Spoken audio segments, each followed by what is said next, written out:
स्वागत है आपका एचजे एडुकेशन हिंदी में। इस वीडियो में हम लोग पढ़ेंगे कॉर्पोरेट कम्युनिकेशन क्या होता है और साथ ही साथ हम लोग यह भी जानेंगे कि कॉर्पोरेट कम्युनिकेशन को इफेक्टिव कैसे बनाया जा सकता है। कॉर्पोरेट कम्युनिकेशन में ऑर्गेनाइजेशन अपने इंटरनल और एक्सटर्नल पब्लिक के साथ कम्युनिकेट करता है। दूसरे शब्दों में कॉर्पोरेट कम्युनिकेशन में ऑर्गेनाइजेशन अपने से जुड़े लोगों को अपना मिशन, विजन, ऑब्जेक्टिव्स और वैल्यू समझाता है और साथ ही साथ कॉर्पोरेट कम्युनिकेशन की सहायता से ऑर्गेनाइजेशन से जुड़े लोग और डिपार्टमेंट आपस में कम्युनिकेट कर पाते हैं।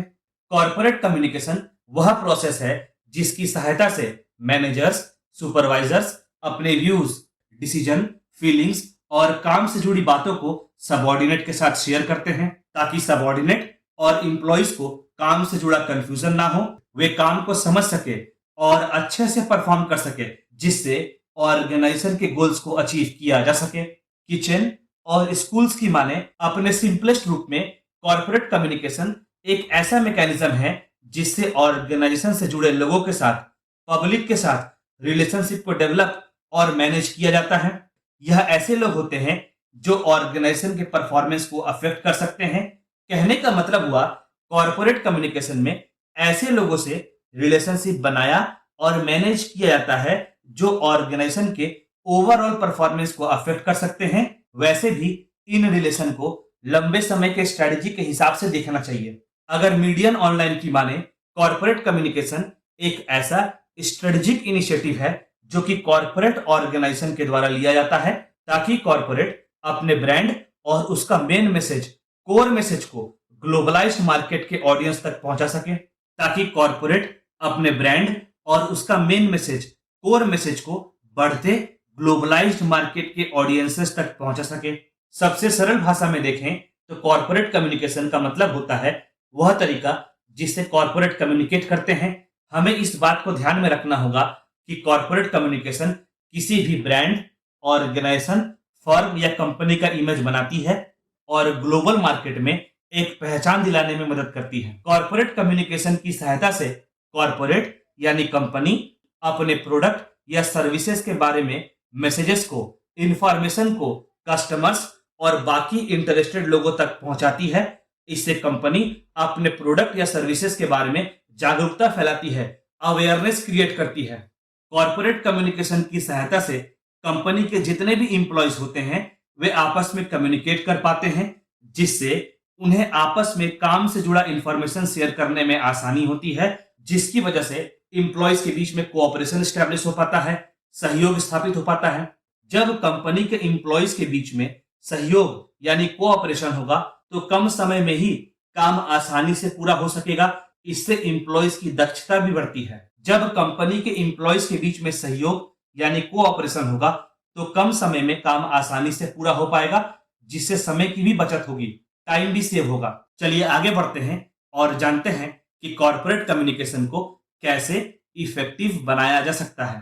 फॉलोइंग तरीकों को अपनाकर हम लोग कॉर्पोरेट कम्युनिकेशन को इफेक्टिव बना सकते हैं। पहला, making a plan. Corporate communication के प्रोसेस को पहले से प्लान कर लेना जरूरी होता है। इससे प्रोसेस ज्यादा प्रभावी होता है और प्रोसेस का सफल होने का चांसेस भी बढ़ जाता है। अगला, अवॉइडिंग कॉम्प्लिकेशंस। कॉर्पोरेट कम्युनिकेशन का प्रोसेस सिंपल होना चाहिए।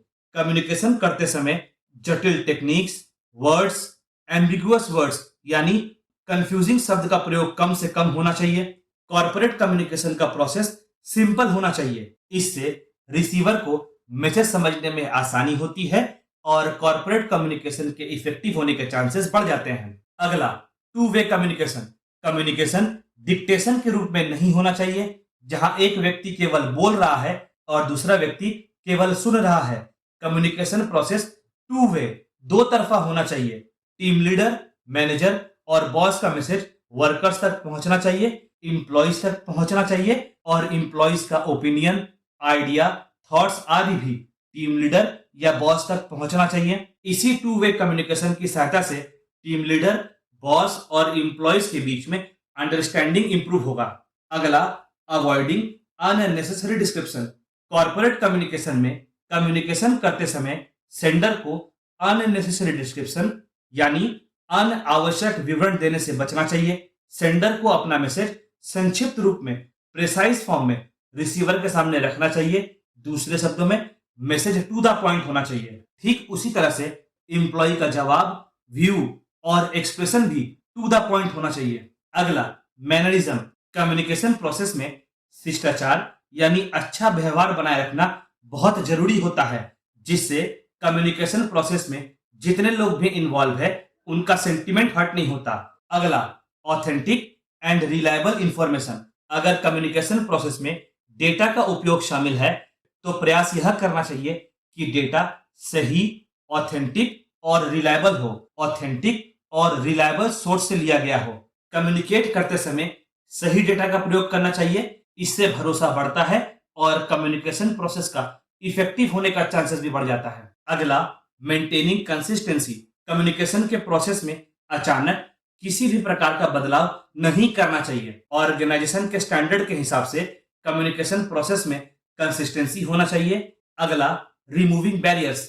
अगर कम्युनिकेशन प्रोसेस में किसी भी प्रकार का बैरियर सामने आता है तो उसे दूर करने का प्रयास करना चाहिए ताकि मैसेज फ्रीली एक पॉइंट से दूसरे पॉइंट तक फ्लो कर सके। अगला, provision for feedback. Communication process में फीडबैक का प्रावधान होना चाहिए। फीडबैक का प्रोविजन होना चाहिए। फीडबैक की सहायता से एम्प्लॉइज, बॉस, टीम लीडर्स अपने जेन्युइन ओपिनियन शेयर कर सकेंगे। अगर कोई एरर है तो उसे बता सकेंगे, आइडियाज या सजेशंस दे सकेंगे, जिससे आवश्यकता पड़ने पर कम्युनिकेशन के प्रोसेस को इंप्रूव किया जा सकेगा और कम्युनिकेशन प्रोसेस के इफेक्टिव होने के चांसेस बढ़ जाएंगे, जिससे कॉर्पोरेट कम्युनिकेशन को इफेक्टिव बनाना आसान हो जाएगा।